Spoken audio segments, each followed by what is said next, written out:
Yeah, I grew up Baptist, and it was like they call themselves like fundamental Baptists. It's like an extreme version of being like Southern Baptist, and so like women cannot wear pants. They cannot like you cannot go to like concerts or listen to like what they consider worldly Yep. music, um, and you just had to like separate yourself from the world completely. You had to like look different than the world, just because they didn't want people to think that you're of the world. It was I don't know. Yeah, It's extreme. it is. It is. But that was Baptist though. Yeah. I haven't heard that before. So I don't know.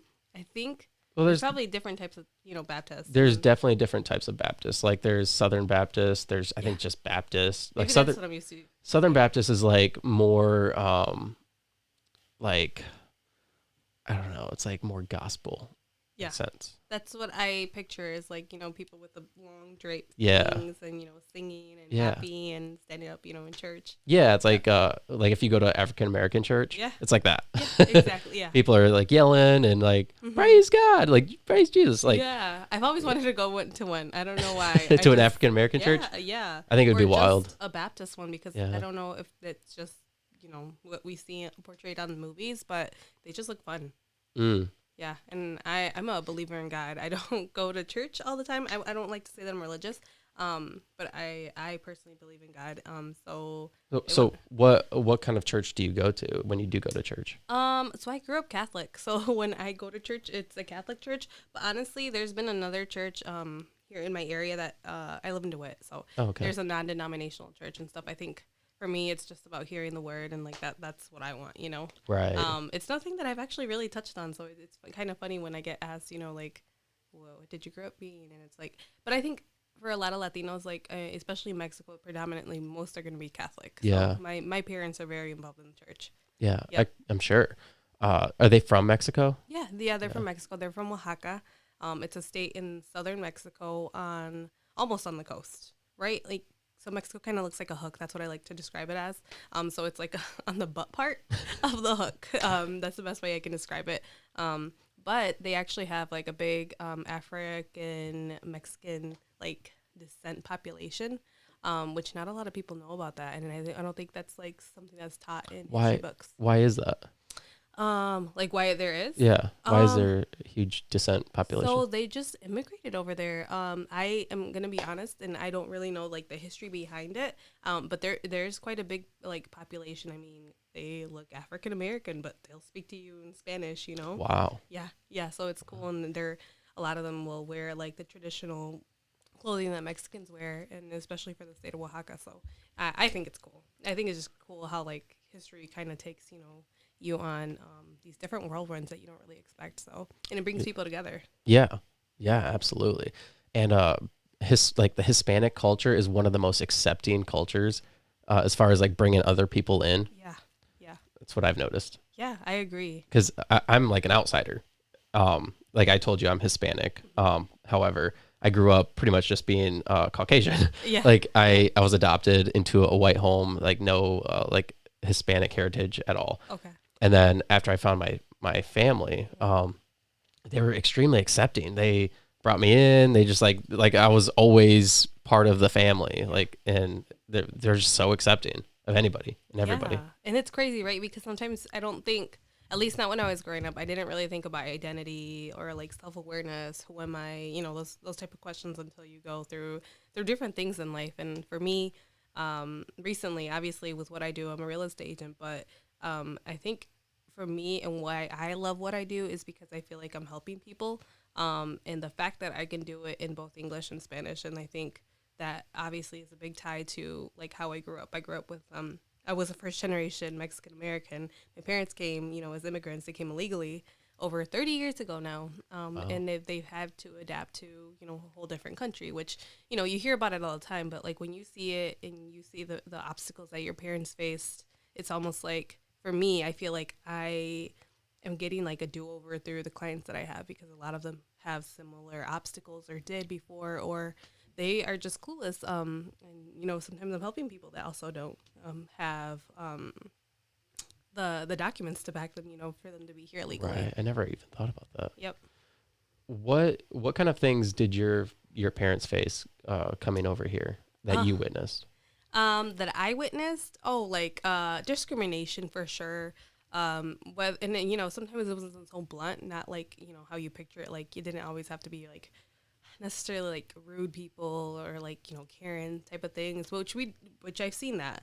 But it's more of like people kind of being surprised too, like when my parents can speak English and they expect them not to be able Oh, to, because they have thick accents. My dad has definitely been forced more to learn it because of the type of work he does. He works in auto manufacturing, and my mom more so has been like the caretaker for us, for me and my siblings. So she has a thicker accent and stuff, and I feel like they never felt accepted by society because of that. Because they're looked at like, okay, you don't know English even though you have an accent, but you can understand them. Like they have full blown conversations with people, and I just think because they've had those experiences that they don't feel accepted. They limit themselves because of that. Because they feel self conscious, like, well, this right. person's not gonna understand me, or even in work life experiences where they feel like they might not get another job, like I've always told my dad, like, to push him to, because he's had the experience to go into supervisor type positions, but he doesn't feel like people would take him serious because he has an accent. So Right. it's crazy, how Do you know that. what's so funny about that is people with accents, like they look at it as like like debilitating thing. Like I had a girl who was from Germany. She was a news anchor or a news reporter for WLX or something like that. I can't remember what now. Maybe it was WLNS. I don't remember. Anyways, she came on to tell her story and she had an accent. And yeah, it was I'm like I love the accent. Yeah. And she's like I hate the accent. What Like is her name, actually? Louisa. Oh, okay. I thought you were gonna say Araceli because No. I've seen her do her reports, but I got Okay. excited. Yeah. Yeah, no, it was Louisa, and I think she has gone back to Germany since. Um, but yeah, they look like people with accents in the United States look at it as like a debilitating thing because they stand out from everybody else, and they're not taken Yeah. serious. People look at them like, oh, well, you're not one of us, Hmm. and so I understand that. Yeah. Or a negative thing. And it's funny because a lot of times that will come from people like themselves who have the accent. Nobody else is saying that. But again, I don't know. Is that like what society has done? To. Well, I also think it has something to do with like where you are geographically too, because like I grew up in West Palm Beach till I was 9, and where I grew up, there was a large Hispanic population. So like seeing like Hispanic people all the time, Yeah. being around them, like you don't necessarily think about it. Yep. And whereas like Lansing, Michigan, like what are we predominantly? Hmm. Like there's probably not a large. I mean, there is a large like Latino community, Yeah. but it's not as large as like other communities. Right. Yeah. No, I think more so in the recent years. I don't know about you, but I obviously I have noticed a big Latino population. I want to say about 90%. And maybe that's being kind of reserved, but like of the clientele that I have is either Latino or native Spanish speakers. Wow. Yep. So I'm seeing this influx of a lot of Cubans, which I love diversity, because Latinos, we represent so much more. And if you want to break it down, really like Hispanic heritage, which, kind of brings us to why we're here. But we're just so many more cultures than Mexico. And I love learning about that. I'm a foodie. So anything that I can do to learn about, other cultures, Are other you food. truly Mexican if you're not a foodie? No, no, no. I think that should be written somewhere, in bylaws or something. Yep, yep. No, no. I would say that, and actually, I don't know if you know this, but if you ever have the chance to go to Oaxaca, like I truly recommend it to everybody. And I don't think that is from a bias standpoint. I just think like gastronomy, like the food, it's so rich in culture, just in general. Like I mean, there's pyramids and stuff there that like you need to actually be there to experience it. And if you want to go anywhere in Mexico where you want to experience and like true culture, like that is somewhere where I would recommend. How are they like I mean, I know that you said that they're accepting of other people, but like if tourists were to go down there, what is how are they perceived by the people that live there? Are they Well, like, oh, these stupid Americans? no, no. I think they're used to it. I mean, they help the economy there, Yeah. so yeah, it's a big part of their economy. I think it's almost normal, and it's funny because my godmother, she was obviously from Oaxaca, And she's a doctor there, and she ended up marrying a a white guy, and he's like from Louisiana, I believe. But it's just funny because he was an English teacher there, so he was there teaching English, and that's how they met because she was one of his students. But obviously that was after they were out of that. What do I call that situation? Yeah, that whole situation. We'll call it that. So yeah, it's just funny. No, but he lives there now. Oh wow. Yeah, that was my point of it. It's because he lives there now, and I mean they had a child together. They're no longer together, but they get along great. They travel and stuff. So, yeah. My point is that Americans are very accepted, not even just Americans. I've seen a lot of Asians, and a lot of Indians there too. Yep. Wow. Yep. Now, what made you want to put together this 517 Hispanic Heritage Weekend? So I want to shout out Hezekiah Trevino and Mikey Austin because they're the main organizers of it. They were kind of the ones that pulled people in. They wanted to be very strategic about who was a part of the committee.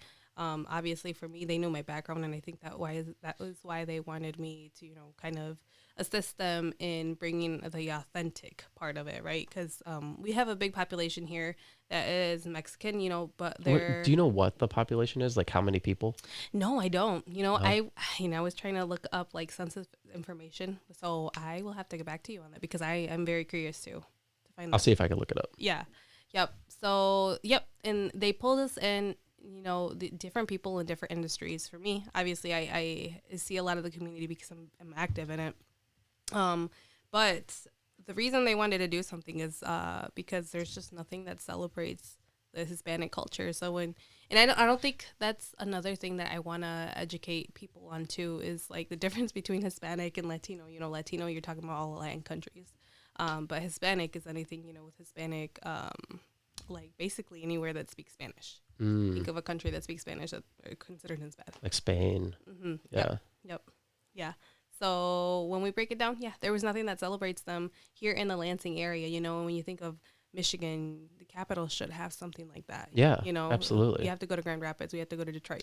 Grand Rapids has a big one. Yeah. No, they're huge. My mom, because she has her own business, she is a vendor at these types of events. So, like, that's how I find out about it. Like, Grand Rapids has what is it called? I want to say it's the Hispanic Festival of Grand Rapids. But it's held right in their downtown area, and it's so well organized because it's a beautiful thing to see Latinos come together. I mean, you see like Cubans, they're so proud porting their, the Cuban flags, and that goes for everybody. Dominicans there too, and they have these live bands that play salsa, merengue, bachata. It's a beautiful thing to be in a place that like something brings us together, our culture. They can be different, but all the while, like, we have all faced struggles, and that's kind of what unites us, and just our love for dancing and culture and food. Yeah. So currently, people of Hispanic and Latino descent make up over 12% of the total Lansing population, according to the U.S. Census Bureau. That's crazy. When was the last census done? Does it say? Let's see here.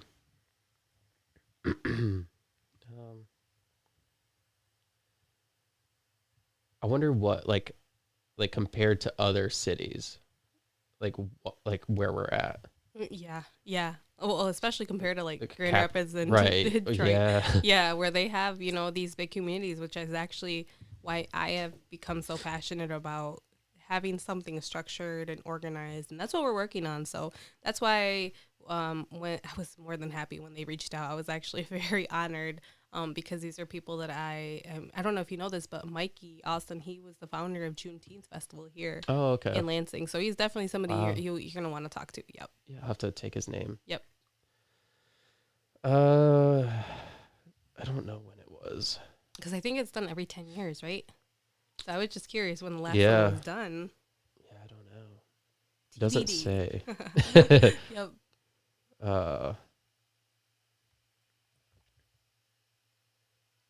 It's kind of funny. While you see if you can look that up. 2020, I believe. 2020. Yeah, so that wasn't that long ago. But it's crazy. Things change every year. 10,308. 10,308. Yeah.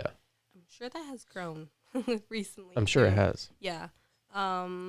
No, it's beautiful. I have personally had the time to, obviously, because I'm, reaching out to people and being, reaching out to Latino business owners here in the area. So me being a foodie, I feel like that gives me a great, what do you call it, almost excuse to stop by at different places and try different things here. So I am very familiar with the Latino business owner population here. Yeah.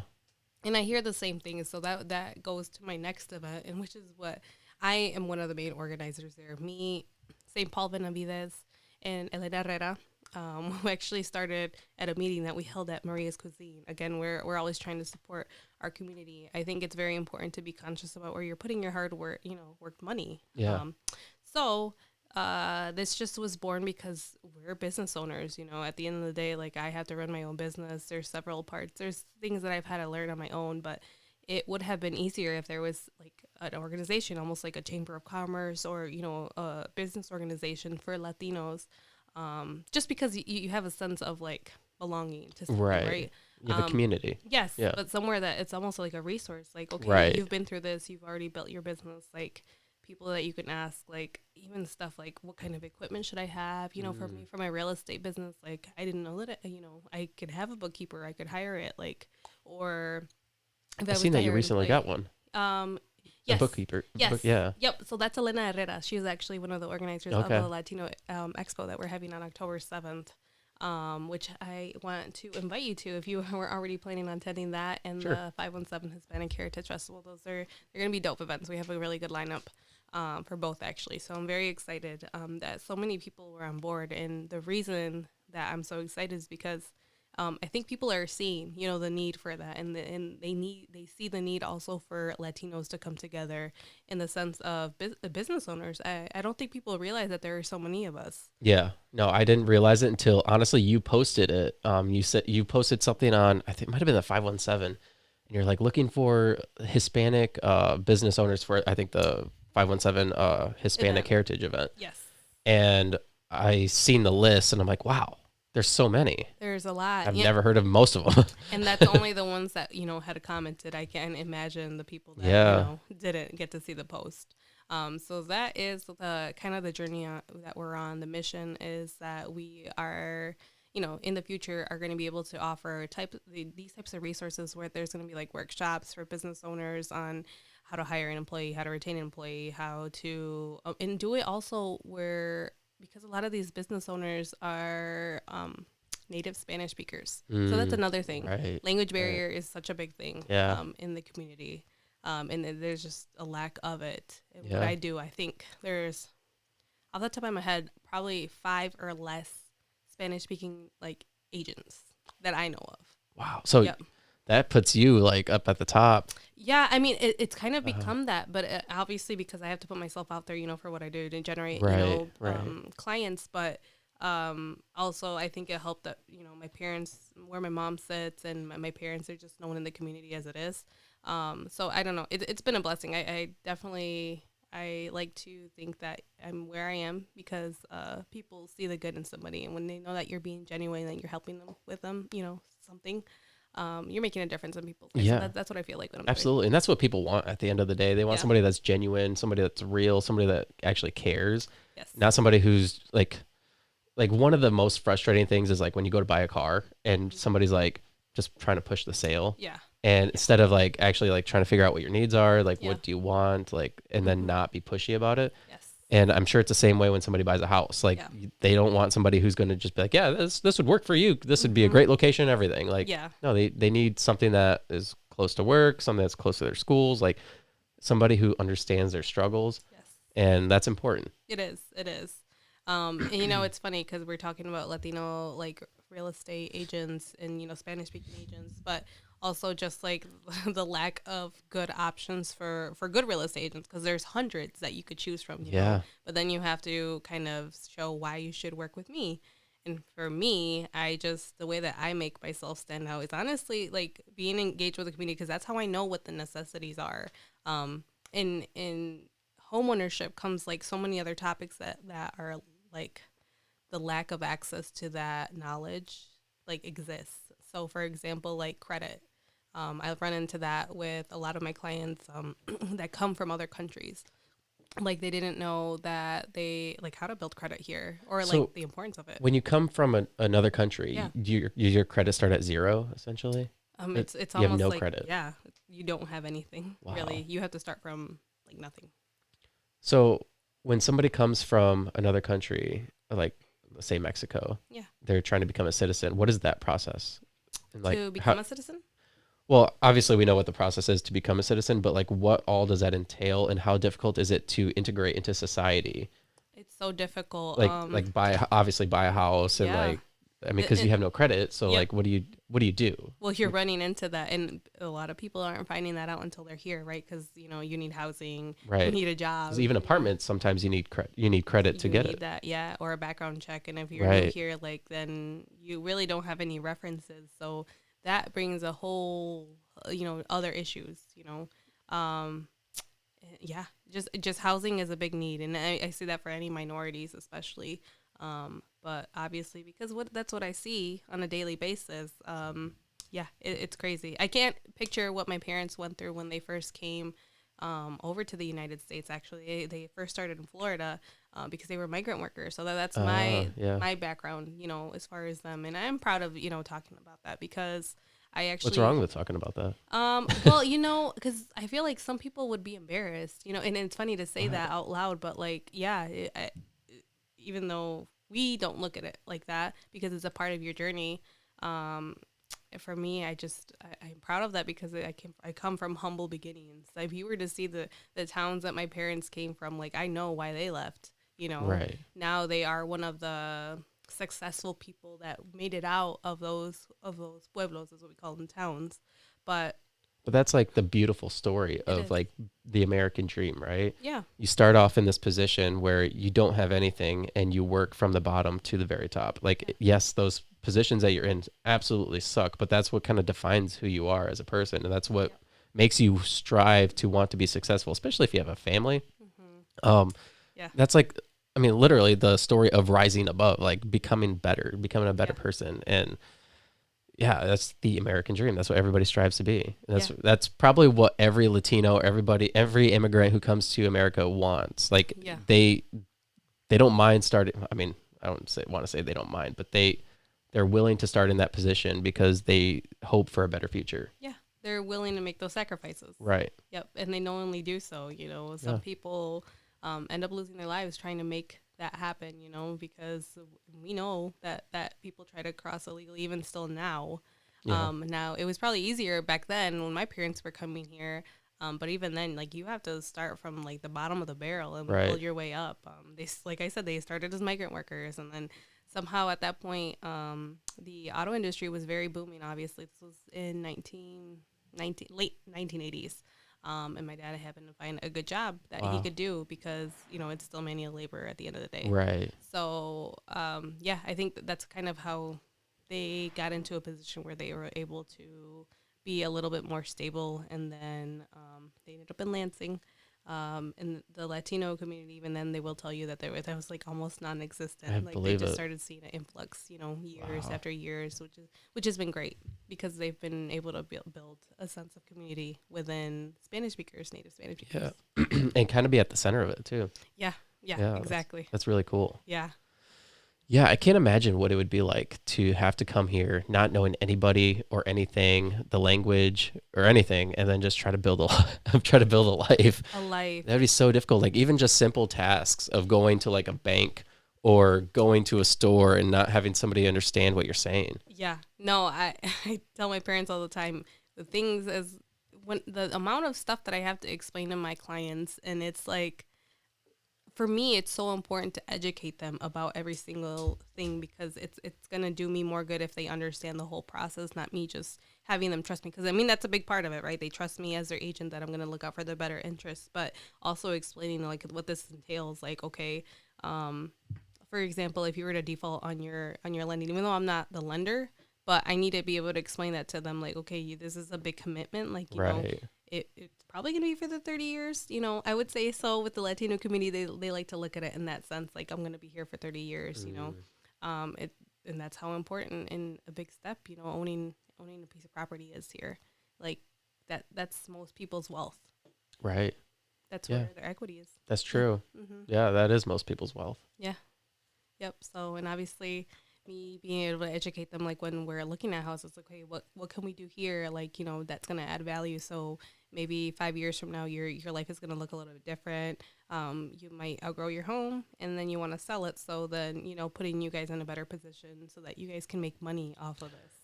I know that you talked about having this what was that event called, or this program for people to be able to be educated, Hispanics to be educated. But have you thought about like possibly doing like courses for like home ownership and like for the Latino community? I actually did one last year. That was more, I want to call it like a workshop / seminar that I did with a Spanish speaking lender. Obviously I touched base on the whole buying process, and he touched over the lending process, like how to apply for a mortgage. But he also did, again, going back to the lack of knowledge on how to build credit, because that is such an important thing. Because coming from Mexico, and I'm talking about Mexico because this is what I know, right, directly,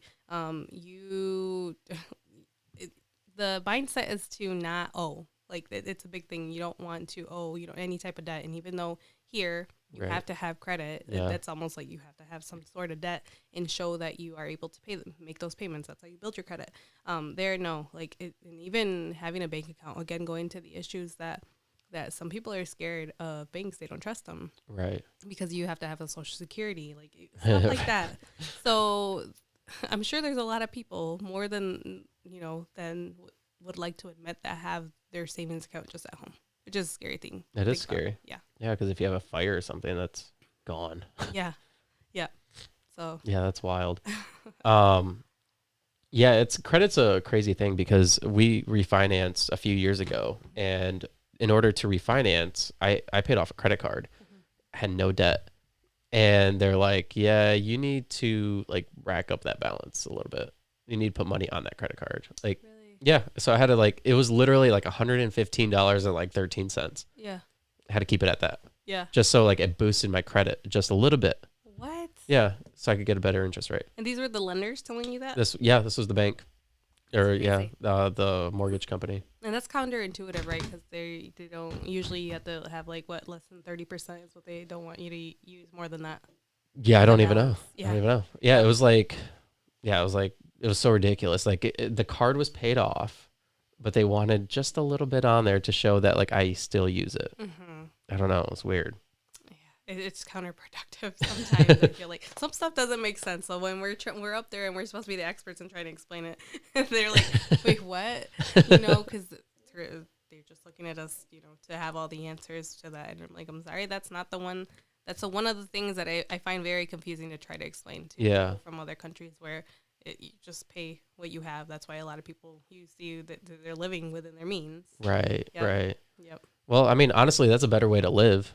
Yeah. You know, but this freaking government wants you to be in debt, and it's an unfortunate thing. Yeah. So. I feel like, I don't know. I don't think we've fully figured everything out on that sense. So I'm hoping that, you know, as these generations progress, so we're able to do something. So, which is why I'm so excited to see the, you know, people our age that are getting involved with the community and what you're doing. This is huge. This is healing for a lot of people, being able to tell their story, you know, and say what they're doing with their life, essentially. You know, this probably for me, and that's why I was so excited, is because it's the first time I've ever been able to tell anything and like feel heard. Right. Yeah. I mean, for a lot of people, this podcast has been a platform for them to share their story for the very first time. And just like you, like Shamber, she came on and shared her story of growing up in foster care, which was awesome. But what was cool about like Shamber is she came on, shared her story. She was at the time married, like she had a house, like she was living this life, like she was a personal trainer here in Lansing. And then and then like a year later, she's divorced and she's like found somebody else. She's moved to Grand Rapids, and I'm like, what is going on? And so like I reach out to her because, you know, I follow her on social media, and I'm like, you should come back on. We should talk about this. And she came back on and shared her story of like how like, I was there, but then like things didn't work out, but now I'm even happier, and like my life is better. And like so like that was kind of a cool experience to witness. It is. Me knowing Shamber personally, she is such a strong person, and she is a firm believer in obviously she knows who she is and where she stands with her faith. I just look up to her because, I mean, for so many reasons, but her being able to tell her story, like, especially one like that, of what she went through, me hearing that, like, in knowing her personally again, like, she's so resilient, and I love her, and to be able to have a positive attitude after going through all of that, like, it's amazing. I love it. And then, like, it's not just for the people that share their stories, it's for the people that actually do listen to them and can, like, identify, like, with how they feel. Yeah. Like, somebody might listen to your story and be like, wow, like, I'm looking for a house, or I'm from some country and I need help too. And so, like, that could inspire or help somebody else. Somebody hearing your story, like, affects so many other people. Yeah. And you don't even realize it. Yeah. No, it's like, once this is done, you're just like, kind of forget about it. But then somebody else listens to it, and they're like, wow. Yes. I've had so many people reach out and like, wow, I really like that story, or this story like really helped me, or even like somebody coming on and helps like connect other people too. Like, cause then they start talking. Exactly. It's so cool. It's a conversation starter. That's the beauty of having conversations, right? Yeah. I love this though, because you're taking people from different perspectives, making different backgrounds. They live different lives, but finding commonalities, and talking about important topics. That for me, like, I feel like I'm making a difference, because again, I don't know who's listening out there, and I feel like if this can help one person, like, I've already done something good, in my life. Right. And I can't even quote it because I'm probably gonna mess it up. But Roberto Clemente, he says a quote that basically the gist of it is saying, if I don't do something to help this world and make a difference, then basically what was all my life worth? And I feel like that hits so deep, because I'm like, okay, that's the essence of what I'm doing.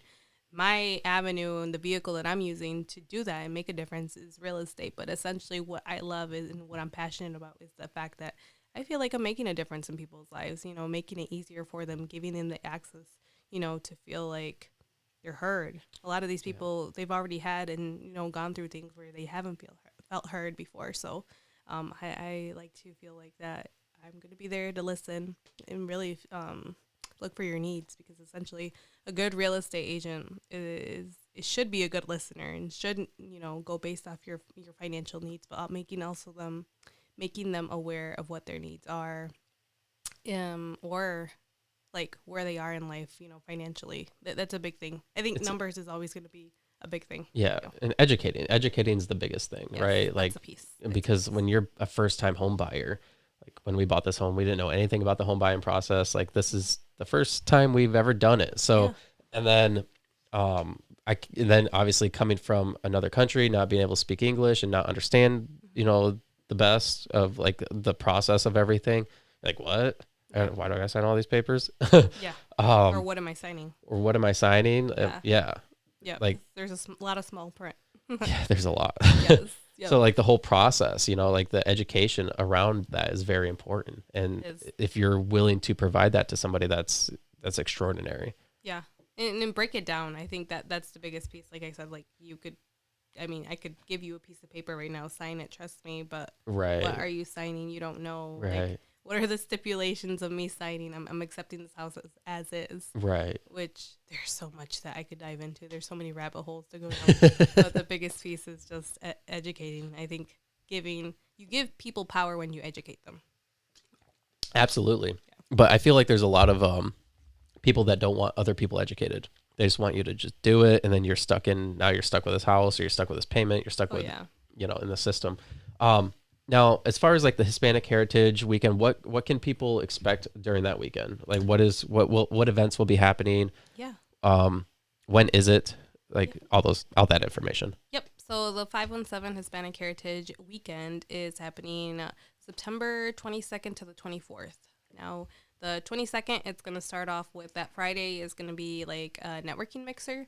But we've kind of planned it to tie around like dancing classes, because of course when you think Hispanic, you think music and dancing. So we're gonna have some dancing instructors from Livonia, Alejandro Aguro, He is amazing. I actually met him when I was a student at MSU, and I went to MSU, like a salsa class there. So they're gonna be there, teaching. Probably, I don't know what they're gonna teach, so I'm excited to see what that is like. But we're gonna have a DJ, and it's gonna be kind of like a social, almost like people meeting each other, you know. And then Saturday we have that's like the big day for us because that's when we're gonna close down the downtown Washington Loop, and we're gonna have like food, obviously, vendors. How many And, vendors do you have? you know what? I don't know because I'm not in charge of the list. Yeah. But I know that it was a lot of people that were signing up. Is it like just a mix of different kinds of vendors, like Yes. clothing, So it's jewelry? gonna be like resource, people too that are Okay. there too. Like, I know that I only know this, and I don't know if they're gonna be there for sure, but I know that I spoke to the Women Resource Center, and they were like very interested in being a part of it, here in the Lansing area. But for sure, I know Taqueria Monarca is gonna be there. I don't know if you've had their tacos.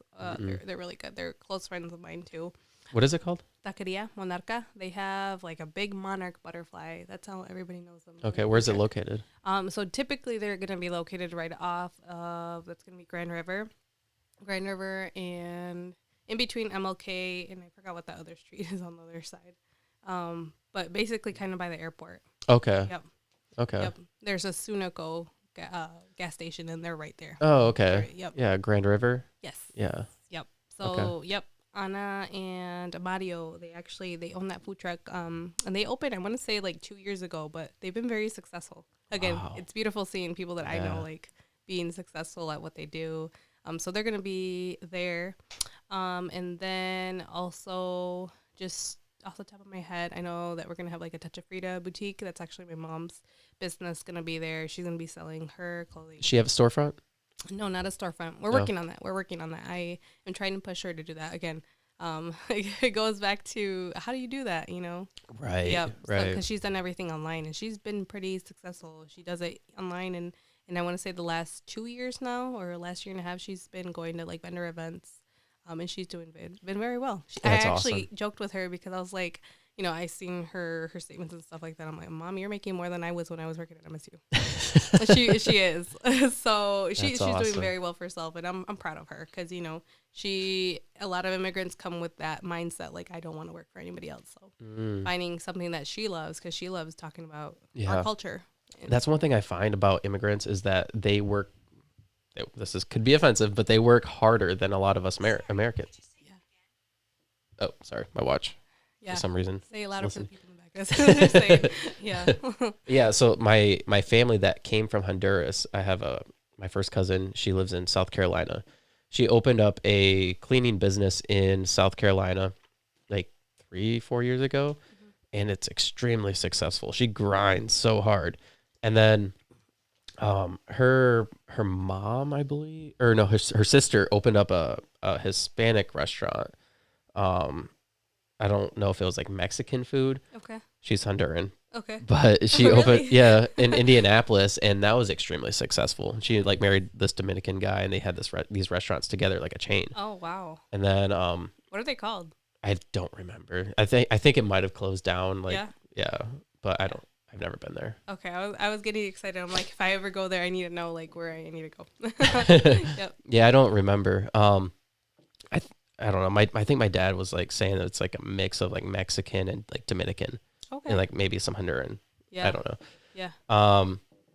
But yeah, it's like, and it's cool to. And then my other uncle, who's from Honduras, has a landscaping business in Florida. Like, it's extremely successful. And it's like these people have these American dreams, and they're not willing to just settle for just working for somebody. They want to strive to be better. They want to create a life for themselves, and they're extremely successful at it. And some of the hardest working people that you'll ever meet. Yeah. No, I agree.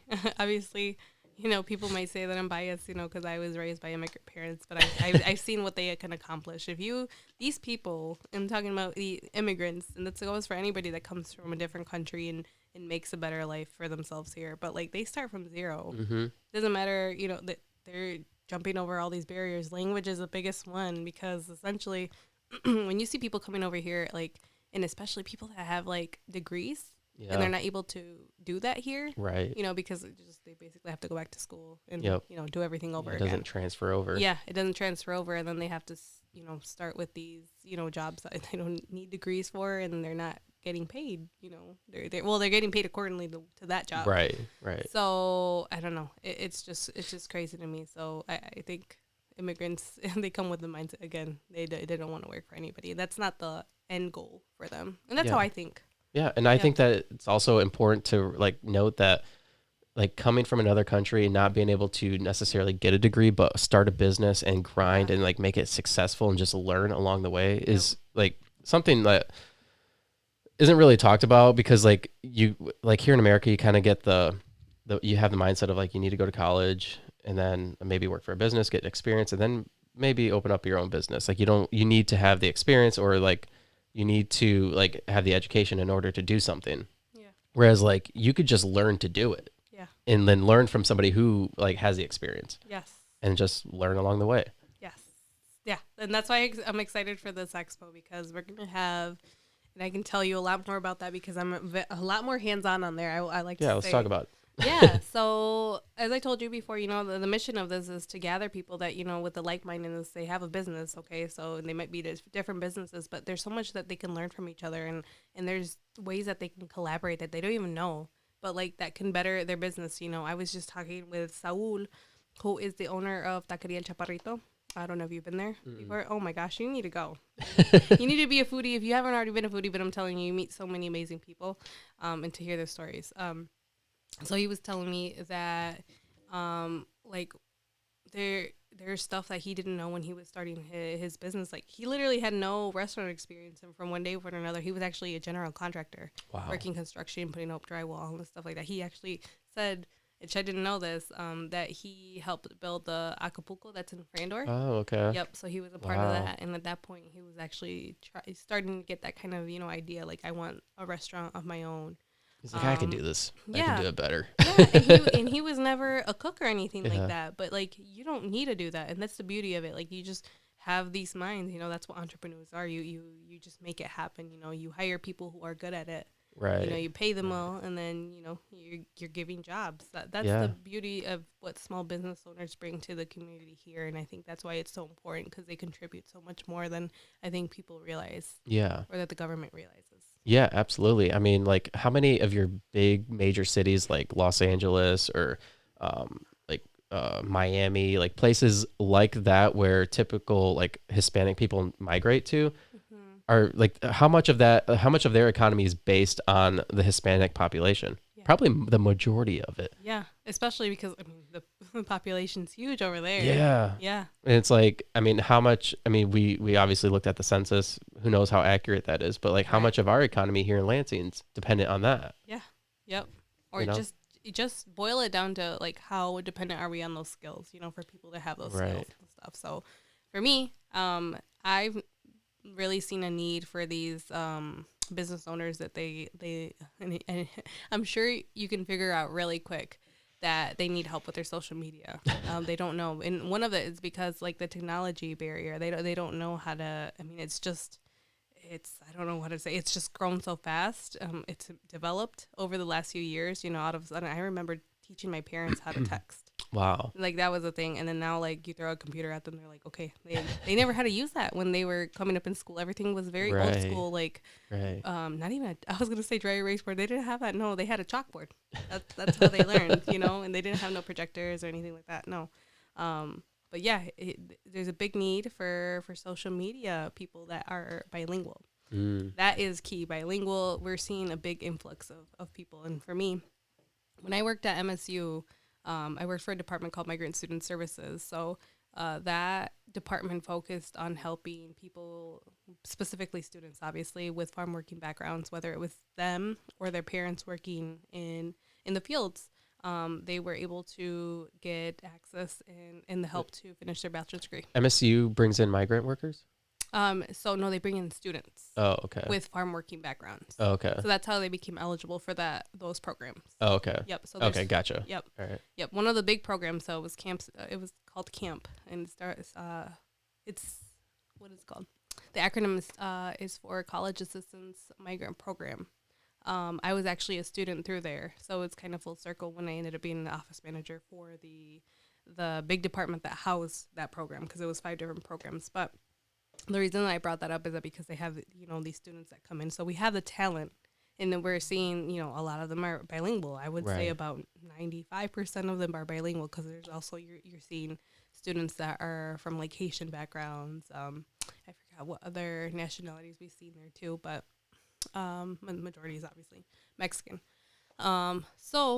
We bring in that talent. Like, now, how do we connect them to these small businesses? Like, they can help, because we, in this is a whole nother thing too. Like, we can teach them how to employ these people, like, on a contract basis, like 1099 contracting. Like, Right. I didn't know that was a thing up until like a year ago. Wow. Really, yeah.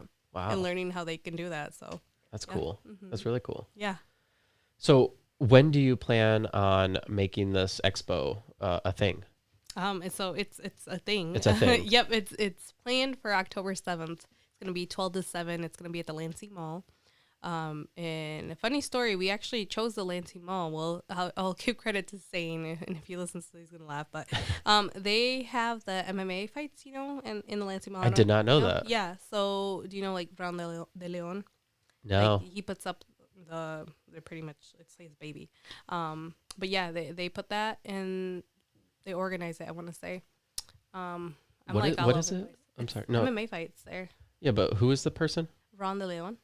Okay, who is he? He has a lot of titles here, but I know him because he was actually one of my CATA bus drivers when I was on campus at MSU, and he's still a bus driver. But outside of that, he is, I want to say, a community leader, because everybody knows him. Huh. So he puts together and organizes MMA fights, cage fights. Interesting. Mm-hmm. So he's like the main organizer. You have to connect me with him. Yeah. Are you into that stuff? Yeah, a little bit. I think, yeah. No, I've always wanted to go to one of them, because it's like pretty well organized, and there's a lot of people that show up. Where do they do it there? So I don't know the full details, because I've never been to one, but I know that it's inside the Lansing Mall. I know that they move stuff around. Wow. I'm assuming it might be like in one of the emptier wings that doesn't have a lot of people, because Lansing Mall is a lot emptier than it was like growing up. Right. Yep. Yeah. Yeah, that's sad. I remember going there like during the holidays and just be bussing. Yeah. There'd be people everywhere. Yeah. And then now you walk in there like 2 days before Christmas and it's like dead. Well, there's nothing there. There's nothing anymore. there. It's sad. Yeah, no, I've had UFC fighters on this podcast before. Really? Yeah, I've had Michael Gilmore, who's from the Lansing. Actually, he lives in Charlotte. Okay. He made his debut into the UFC from the show The Ultimate Fighter. Oh, I've seen that. Yeah. So he was on. His wife was on. Oh, wow. And then I had this is probably the biggest guest I've ever had on. His name's Kevin Ross. He was on Joe Rogan's podcast. Okay. And he's a Muay Thai fighter. Oh, nice. And he's a world champion, like several-time world champion Muay Thai fighter. That's and dope. what's kind of cool about this is I got to meet him last year, like around this time. Yeah. And got to meet him and got his phone number. Like now we're friends. Like he messaged me on my birthday on Facebook and was like, "Hey man, happy birthday." I was like, "That's so cool."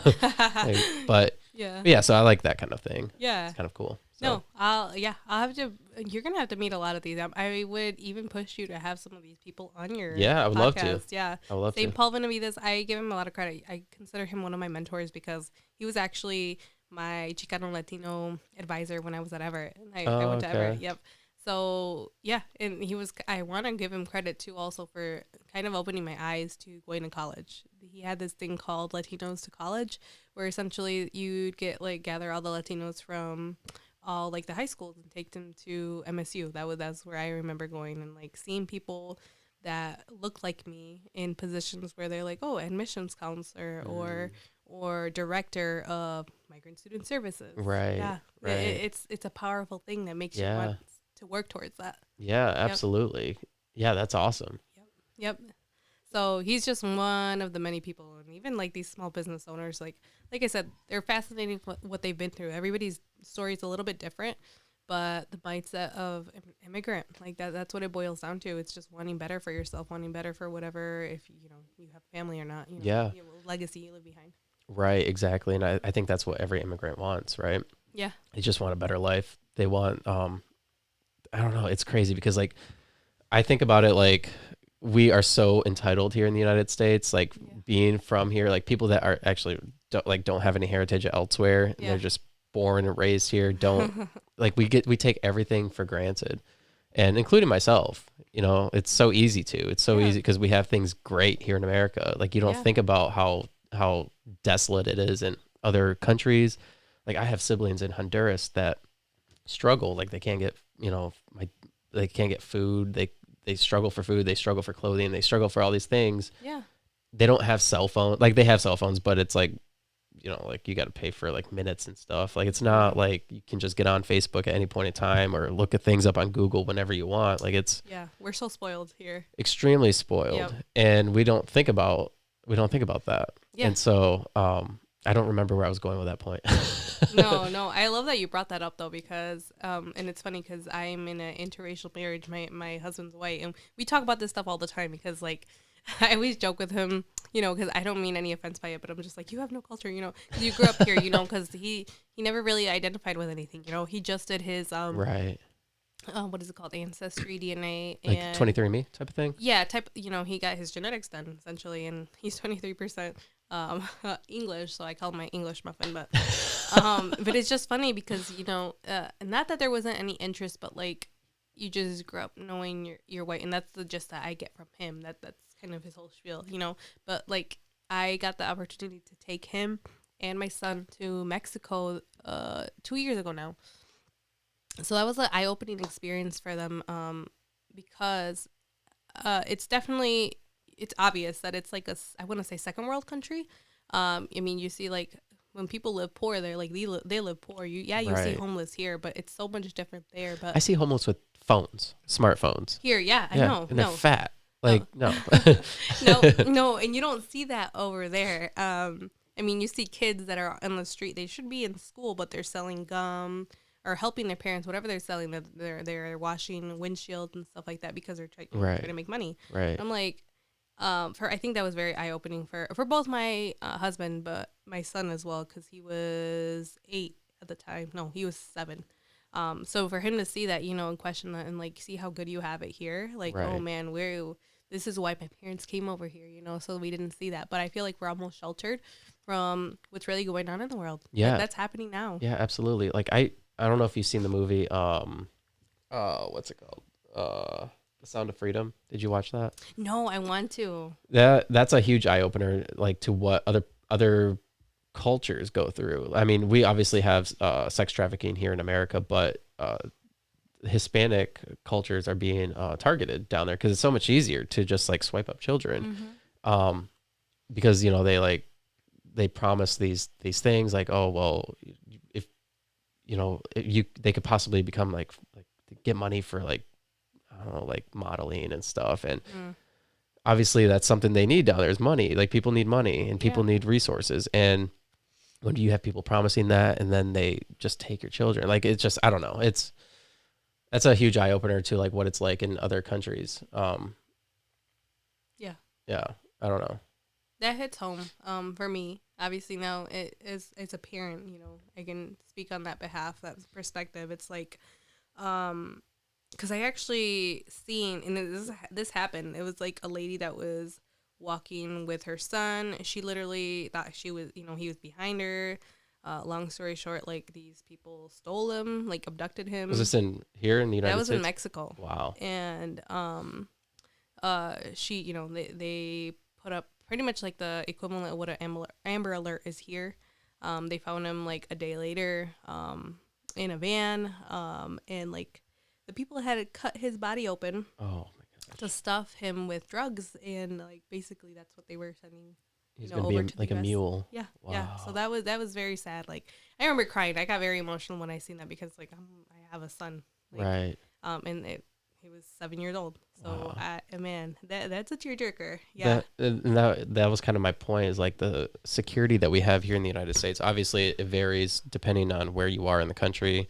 But like here in Lansing, like you don't typically have to worry about, you do have to worry about your kids, but you don't have that constant threat. And I don't know what it's like in Mexico. You don't have like the cartel here. You don't have to worry about that stuff. Yeah. And it's not like that everywhere. I know people and you know, you see Narcos Mexico now, so you're like, oh, like they're everywhere, and I'm sure there are, like I'm sure there are, but at least in Oaxaca where I grew up, it's very safe. But like anywhere, you take precautions, especially Right. if you're traveling by yourself, and especially if you're a woman and you're a woman with kids traveling, because that's pretty common nowadays. You know, they go with their kids and spend, you know, a month there. At least that was in my family. But yeah, no, it's a real thing, and yeah, like you said, I just think that we have it so good, and wh- I don't know if there's something that I can do to help somebody's life, you know, be better, Yeah. and what I do, what I can do, you know, or connecting people. I think Yeah. that's a beautiful thing too. Yeah, Like right now absolutely. we're talking about other people that like, hey, you need to talk to them, Right. but like Yeah. you don't know how we can collaborate in the future. Right. Exactly. Yep. Yeah. Who knows? I might sponsor one of your events one day. Right. Yep. Never know. Um, so before we wrap this up, I look at you as like a community leader, like in the Hispanic community, because like I've obviously you're like involved in all these different events. You're trying to like progress that community Mhm. here in Lansing. What we've talked a little bit about like your goals and everything for the Hispanic community, but what would you like to see, like kind of in a nutshell, what would you like to see come out of all of that? What would you like to see come out of the events that you have coming up? What would you like to see that like overall as like somebody in the Hispanic community, what would you like, what would you like to like, I don't know, see like come out of it, I guess. I don't, A lot. I want to see progress, right? Progress can mean so much. It entices so many things. But for me personally, I want to see a community that has each other's backs, and that's the gist of what I want to see, right? Like I mentioned to you that I was sitting down, you know, with local business owners, and I hear that there's a need, but like nobody's doing anything about it. So mm, you know, and I know that people want to do something, but sometimes they don't know how to get involved. But it's simply, you know, like organizing these types of events because people see that there's something going on, there's something positive, and people want to be a part of that too. You know, just like there's a lot of bad things that are going on in the world right now. I think for me, it's even more important to put out positive stuff. You know, if I can make a positive impact on somebody, because that can change somebody's life. I don't know, you know, maybe they feel like they haven't made a difference, you know, up to now in their life, but they want to be a part of the bigger goal here. So for me, it's just seeing a united Latino front. Doesn't matter, you know, you speak Spanish or not, but you know, we have a commonality that whether you're first generation, third generation, like our ancestors, you know, we all had a different struggle. You know, yeah, it goes way back, right? But yeah, essentially that's what I want to see. I want to see a community that it has each other's back. Like if you know we have an event that's going on, like they're also you know helping share, you know, spread the word out too, because we want to see everybody together. Because um I just there's strength in numbers. There's strength in unity, and I don't think one person can make can do a lot. But if there's a lot of people, you know, that are working towards one common goal, I think we can move mountains. yeah, absolutely. Yeah. Is there anything else before we wrap it up? No, just would love to see everybody at the 517 Hispanic Heritage Weekend. Again, that's September 22nd to the 24th. Big day is going to be the 23rd, um, downtown Lansing. And then the Latino Business Expo, you know, October 7th. So I hope to see you there. Yeah. Yeah. Yeah. And the links for all of that will be in the show notes. So Okay. Yeah. awesome. Thank you. Yeah. Thank you. Yep.